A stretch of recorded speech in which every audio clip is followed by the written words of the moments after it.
Yosa, kembali lagi di Kakoi Anime. Ya, kali ini kita akan membahas Wushu. Dan ya, sudah lama Mimin ingin sekali membahas satu karakter ini, tapi tidak jadi-jadi. Dan kali ini kita akan membahasnya. Namun sebelum itu, mulai intronya.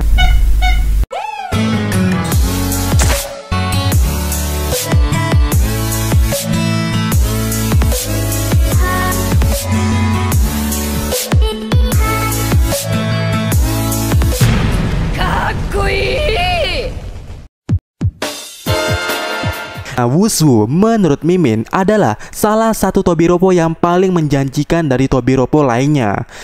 Ibaratkannya di organisasi CV9, Wushu ini mirip-mirip dengan Lucilla. Ya, intimidasinya mirip.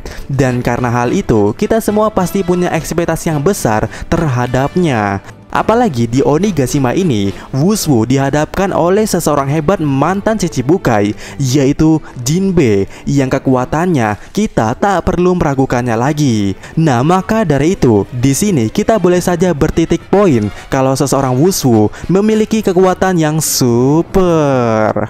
Dan di video kali ini, Mimin punya spekulasi menarik tentang personality atau mungkin yang lainnya tentang Wushu, yang referensinya dari cerita legenda atau mitos atau tahayul di Jepang sana. Yang mana mitos ini ya atau legenda ini, Mimin berani jamin ini menarik. Karena asal kalian tahu, legenda yang Mimin maksud ini pernah disebutkan atau disinggung di cerita One Piece itu sendiri. Dan orang yang menyinggungnya adalah Usopp dan Sanji di Arts and Lobby waktu itu. Ya, apakah kalian ingat? Jadi, referensi sebenarnya teori atau pendapat di video ini bersumber dari perkataannya Usopp dan Sanji. Yang mana kita sama-sama tahu ya, untuk beberapa kejadian, mulut Usopp adalah spoilernya Oda Sensei. Ya, ini benar-benar sangat menarik. Dan legenda yang keluar dari mulut Usopp itu, dan yang Mimin maksud dari tadi, adalah legenda Yokai Bakeneko. Ya, jika kalian ingat, dulu di kapal di Enies Lobby, Usopp dan Sanji pernah membahas Bakeneko secara singkat dan jelas setelah mengetahui nenek Kokoro adalah duyung yang ekornya terbelah menjadi dua. Dimana menurut Usopp, nenek Kokoro ini mirip dengan salah satu yokai jenis kucing yang setelah hidup selama 100 tahun, ekornya akan terbelah menjadi dua. Dan perkataan Usopp ini ya, secara jelasnya yang dimaksud Usopp adalah Nekomata, kucing berekor dua. Namun jika patokannya nenek Kokoro yang berubah jadi duyung ke manusia, maka jawabannya adalah Bakeneko. Ya, seperti celutukannya Sanji yang bilang dengan jelas Bakeneko juga di sini. Dan di sini ya, Mimin gak meragukan info dari Sanji, karena sedari kecil Sanji sendiri hobi membaca buku seperti buku Norland atau buku Buah Iblis dan lainnya. Jadi info yang keluar dari mulut Sanji ini cukup valid. Dan yang menjadi menariknya ini benar-benar persis dengan legenda yang emang ada di Jepang sana mengenai Bakeneko. Apalagi ini secara kebetulan atau enggaknya ini sinkron dengan Wushu. Ya, Bakeneko adalah salah satu yokai jenis kucing yang dapat berubah bentuk dan berjalan seperti manusia yang mirip dengan nenek Kokoro tadi, bukan? Kemudian, hal yang menjadi ciri khasnya dari yokai yang satu ini adalah dirinya sering membunuh manusia, namun tak sekedar membunuhnya. Bakeneko akan mengambil identitas korbannya untuk menyamar dan menyembunyikan identitas aslinya. Dimana di salah satu kisahnya, seekor Bakeneko membunuh seorang geisha dan dirinya berubah wujud ke dalam bentuk geisha itu untuk menyamarkan identitasnya dan mencari korban selanjutnya. Ya, Wushu banget bukan kalau menyamar identitas. Ya, Wushu. Dan yang membuat kita tambah yakin kalau ini ada hubungannya dengan Wushu adalah Bakeneko dalam kisahnya diceritakan kalau dirinya sangat suka berpenampilan seperti manusia. Dan entah apa alasannya, dari semua Tobiropo atau bahkan bajak laut Beach Pirate, hanya Wushu lah yang memakai baju formal pada umumnya, yaitu baju jas. Dan ini terkesan aneh menurut Mimin. Karena kalau kita berbicara soal baju formal ini ya, Mimin jadi ingat kejadian di Ars Dressrosa waktu itu. Dan di sini ya, Mimin merasa aneh serta agak heran dengan Kinemon yang tahu dari mana style pakaian khusus Dressrosa. Padahal Kinemon sendiri ya tidak pernah keluar dari Wano. Ya, tidak pernah. Nah, maka dari itu ini perlu ditanyakan. Apalagi ternyata pakaian formal itu tidak terjadi di Dressrosa sepenuhnya. Nah, oleh karena itu, mungkin ini ada hubungannya dengan cerita legenda di masa lalu. Ya, cerita di masa lalu. Apalagi jika kita melihat gambarnya di sini, ini gambarnya cukup tua. Ya, stylenya cukup tua. Dan apakah ini ada hubungannya dengan legenda Bakeneko tadi yang suka memakai baju seperti manusia, seperti Wushu ini? Ya, entahlah. Nah, selain itu, Bakeneko juga suka melilitkan kepalanya dengan kain, yang entah apa alasannya di sini. Tapi Mimin mendapatkan infonya kalau alasan sebenarnya Bakeneko melakukan itu adalah untuk menutupi telinganya yang tetap menjadi telinga kucing walaupun wujudnya udah menjadi manusia. Dan jika kita melihat Wushu di sini, mana telinganya? Ya, itu pertanyaannya. Dan cukup sinkron bukan?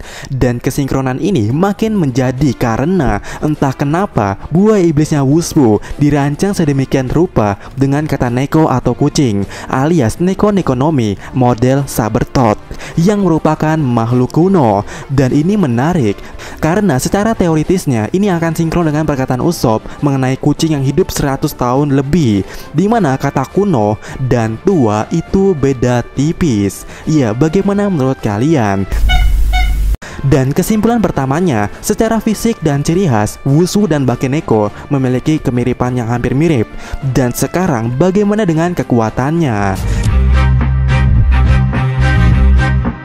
Nah, menurut ceritanya, Bakeneko yang merupakan jenis yokai kucing ini selain bisa berubah wujud, dalam urusan bertarung, Bakeneko ini cukup handal dan berbahaya, dimana kemampuan membunuhnya ini bisa dibilang melebihi Kaponen Genbei, tak terlacak dan sangat handal dan lincah, karena dirinya mampu berjalan tanpa suara, mencakar, mencabik-cabik, dan lain sebagainya layaknya kucing pada umumnya.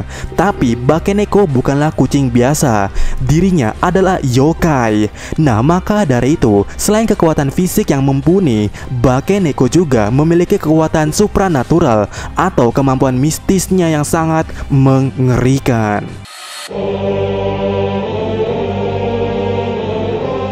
Dan di Jepang sana, cerita tentang legenda Bakeneko ini cukup banyak, dan salah satunya menampilkan kekuatan fisik atau supranatural dari Bakeneko ini, dimana pernah dicatat di suatu kisah Bakeneko mampu mengendalikan rasa kantuk seseorang untuk membuat musuh lengah. Selain itu, di cerita lainnya pula seseorang Bakeneko bisa menjatuhkan kutukan dan hal lainnya kepada seseorang.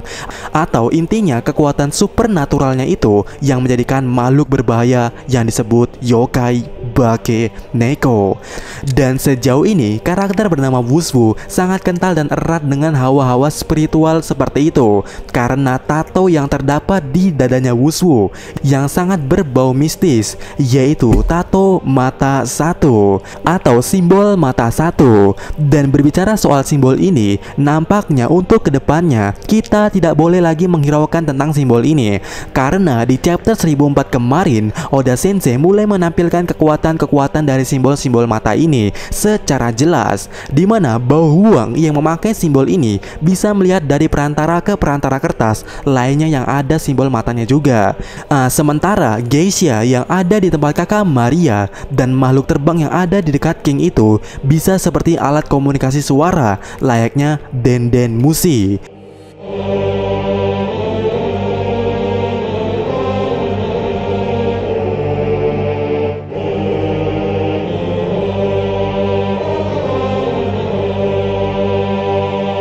Dan kesimpulannya, menurut Mimin, kekuatan Wushu ini terdiri dari serangan fisik yang kuat dari buah iblisnya, yaitu Neko Nekonomi model Sabertooth. Dan juga Wushu memiliki kekuatan mistis, yaitu simbol mata satunya yang bereferensi dari legenda Bakeneko. Ya, bagaimana menurut kalian? Itu, ya, sekilas ini mirip dengan Hawking, di mana buah iblisnya sinkron dengan kekuatan mistisnya.